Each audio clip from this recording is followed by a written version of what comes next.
Hello friends, let's discuss the most relevant current affair topic for the UPSC CSE Prelim 2026, and the topic that we will discuss today are India's ranking 2025 NIRF 2D materials, particularly vulnerable tribal group PVTGs, aluminum industry in India, Byas Satluj River, environment auditor, mapping of Lipulek Pass। दोस्तों जो picture हम देख रहे हैं ये कल की picture है 7 सितंबर की, जहाँ पे ईवी रामास्वामी नायर, जिनको पेरियर भी कहा जाता था, सेल्फ रिस्पेक्ट मूवमेंट के रिगार्डिंग ये पिक्चर है। आज के बारे में डिस्कस करते हैं। इंडिया की जो रैंकिंग आई है, नेशनल इंस्टीट्यूशनल रैंकिंग फ्रेमवर्क, ये एक मेथडोलॉजी है जो कि एनुअली रिलीज की जाती है मिनिस्ट्री ऑफ एजुकेशन द्वारा, जो कि गवर्नमेंट ऑफ इंडिया में है। ये रैंक करता है हायर एजुकेशन इंस्टीट्यूशंस को, और ये अप्रूव किया जाता है फॉर्मर जो पहले ये अप्रूव किया गया था फ्रेमवर्क, फॉर्मर जो ministry of human resource and development था, जो कि अब मिनिस्ट्री ऑफ एनवायरनमेंट एजुकेशन है। ये रैंकिंग सबसे पहले लॉन्च हुई थी 29 सितंबर 2015 को। अगर देखा जाए तो इसका सर्कुलेशन ऑल ओवर इंडिया होता है, 9 साल हो गए हैं इसको, और न्यू दिल्ली से पब्लिश होता है। अगर एरिया की बात की जाए, किस एरिया में ये जो है ऑपरेट करता है ये रैंकिंग, तो ये ओवरऑल एक रैंकिंग है। 11 डिफरेंट कैटेगरीज है इसमें, जैसे कि ओवरऑल, जिसमें आईआईटी मद्रास पिछले 7 सालों से जो है एनुअली टॉप कर रहा है। उसके अलावा फिर university wise colleges, engineering, management, pharmacy, law, medical, architecture, dental and research. ये फ्रेमवर्क सेवरल पैरामीटर को यूज करता है, like resources, research, stake holder perception. तो ये परसेप्शन एक अलग पॉइंट है। ये परसेप्शन जनरली इंक्लूड नहीं होता, लेकिन इसमें परसेप्शन में इंक्लूड किया गया है। These parameters are grouped into 5 clusters। तो ये क्लस्टर जो है इनका सर्टेन वेट है, जैसे कि यहाँ दिख रहा है 0.30, 30%, 30%, 20 और 10% है। ये वेट डिपेंड करता है किस तरह का इंस्टीट्यूशन है। लगभग 3500 इंस्टीट्यूशन जो है वॉलंटरली पार्टिसिपेट किए थे फर्स्ट राउंड ऑफ रैंकिंग में। अगर देखें तो मिनिस्ट्री ऑफ एजुकेशन ने रिसेंटली रिलीज किया है 2025 में से नेशनल इंस्टीट्यूशनल रैंकिंग फ्रेमवर्क को। ये एनुअली ये रैंकिंग निकाली जाती है।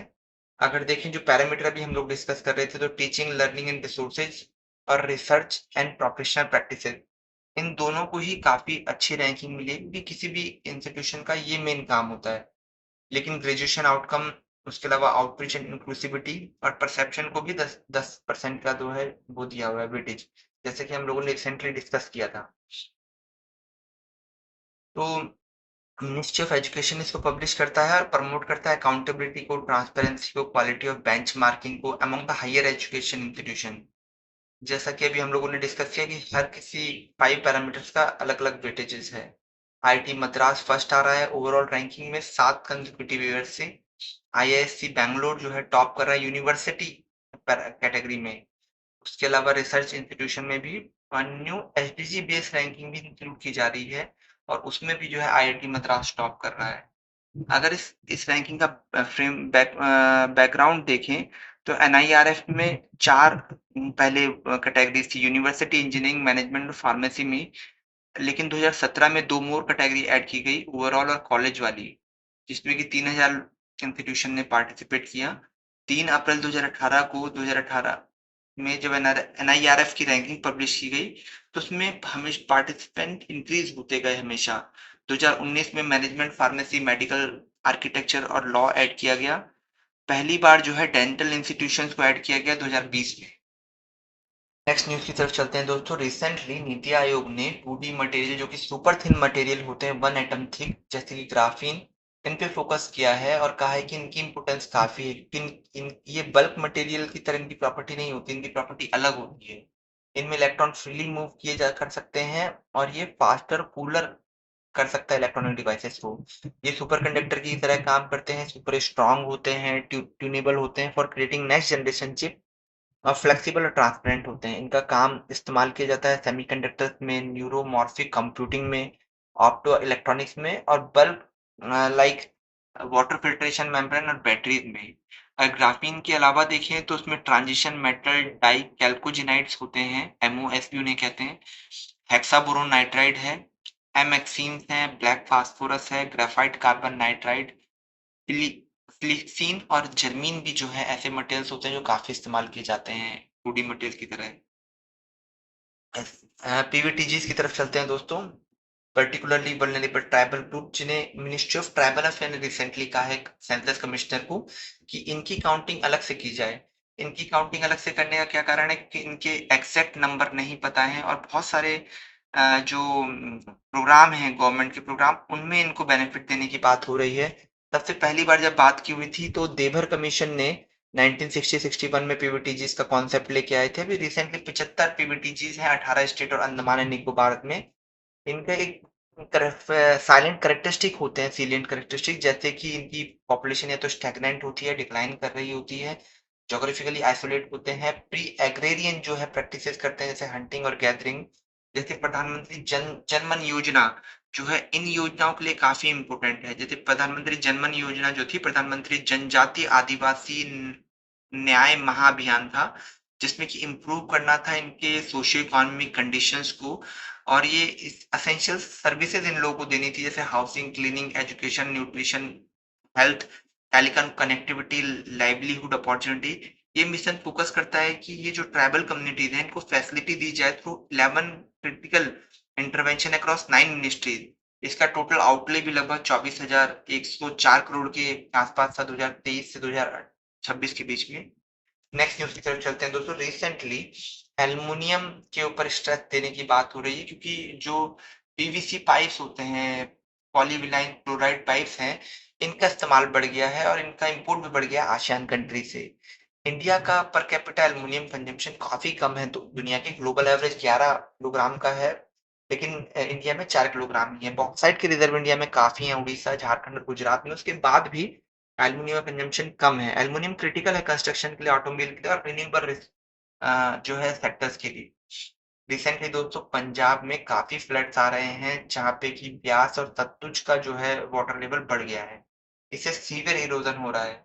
अगर बात करें जो है पंजाब की, तो उसमें 5 नदियां उनके नाम से पंजाब पड़ता है। ये पांचों नदी जो इंडस है, झेलम, चेनाब, रावी और सतलुज है, और ब्यास जो है सतलुज में ही ऐड हो जाती है। अगर देखें दोस्तों तो इंडस पाकिस्तान में जाती है इंडिया के बाद। ये दोनों ही ट्रांस हिमालयन रिवर्स हैं, इंडस और सतलुज। अ, सतलुज जो है शिपकिला पास से इंडिया में एंटर करती है। उसके अलावा ब्यास जो है कंप्लीटली इंडियन रिवर है, ये इंडिया में ही रहती है हमेशा। अगर बात करें ब्यास की, तो रोहतांग पास से ऑरिजिनेट होती है हिमाचल प्रदेश में, इंडिया में ही फ्लो होके हरिके के पास जो है सतलुज के से मर्ज करती है। विपाशा भी इसे कहा जाता है। ये अगर सतलुज की बात करें तो मानसरोवर में रक्षक ताल से ये ऑरिजिनेट होती है रिवर, वेस्टर्न तिब्बत से। उसके अलावा जैसा हमने डिस्कस किया कि शिप शिप शिपकिला पास से इंटर करती है इंडिया में, भाखड़ा डैम इसके ऊपर बना हुआ है, ब्यास को ज्वाइन करती है हरिके में और फिर पाकिस्तान में चली जाती है, और फिर लास्टली इंडस में मर्ज करती है। दोस्तों नेक्स्ट न्यूज की तरफ चलते हैं। रिसेंटली गवर्नमेंट ऑफ इंडिया ने न्यू और independent class of environmental auditor बनाने की बात की है under the environmental audit rule 2025।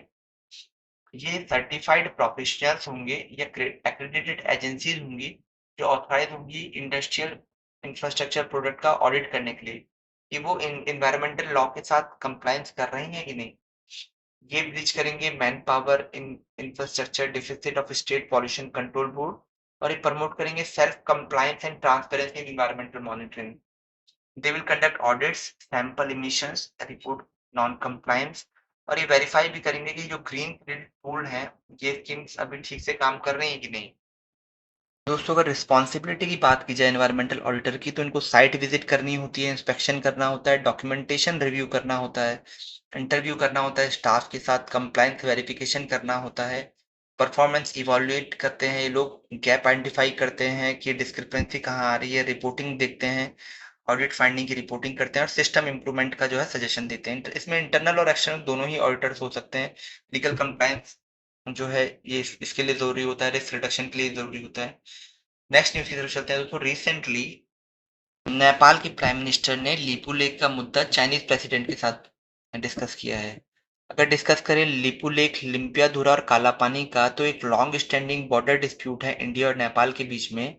इसकी डिफरेंट इंटरप्रिटेशन के कारण से ये जो है ऑरिजिन ऑफ डिस्प्यूट बना हुआ है। ये डिस्प्यूट है dispute centre on the origin of Kali river, जो कि ये ट्रीटी ऑफ सगौली जो 1816 में थी उससे ओरिजिनेट होता है, जो कि ये डिफाइन करती है वेस्टर्न बाउंड्री ऑफ नेपाल। अगर रिपुलेक की बात करें तो ये हाई एल्टीट्यूड माउंटेन पास है पिथौरागढ़ डिस्ट्रिक्ट में उत्तराखंड में, tri junction of India Nepal and China में पड़ता है। ये गेटवे है कैलाश मानसरोवर यात्रा के लिए और वाइटल ट्रेड रूट जो इंडिया और तिब्बत के बीच में है। उसके अलावा इंडिया और नेपाल में लॉन्ग स्टैंडिंग बाउंड्री डिस्प्यूट है, लेकिन 2020 के नेपाल के मैप के हिसाब से उन्होंने इन टेरिटरीज को अपने मैप में दिखा दिया। इंडिया की पोजीशन है कि काली रिवर जो है ईस्टवर्ड फ्लो करती है which would place the dispute territory with in Indian border, जबकि नेपाल की पोजीशन क्या है कि जो रिवर बिगेन होती है लिम्पियाधुरा से, जिससे कि ये तीनों टेरिटरीज लिम्पियाधुरा, लिपुलेख और काला पानी ये ईस्ट फॉरवर्डिंग फॉरवर्ड रिवर है, इसलिए विद इन नेपाल टेरिटरी ये पड़ते हैं। तो नेपाल का जो मैप है वो ब्रिटिशर सर्वेयर का है जो कि 19th सेंचुरी का है, इसलिए वो सपोर्ट क्लेम करते हैं अपना। अगर देखा जाए तो इसकी स्ट्रेटेजिक इंपोर्टेंस है लिपुलेख पास की, जैसा हमने बात की कैलाश मानसरोवर यात्रा और उस सब के लिए इम्पोर्टेंट है। तो आज के लिए इतना ही दोस्तों। अगर ये पीडीएफ आपको चाहिए तो t.me/bys चैनल पे आप जा सकते हैं या क्यूआर कोड को स्कैन कर सकते हैं।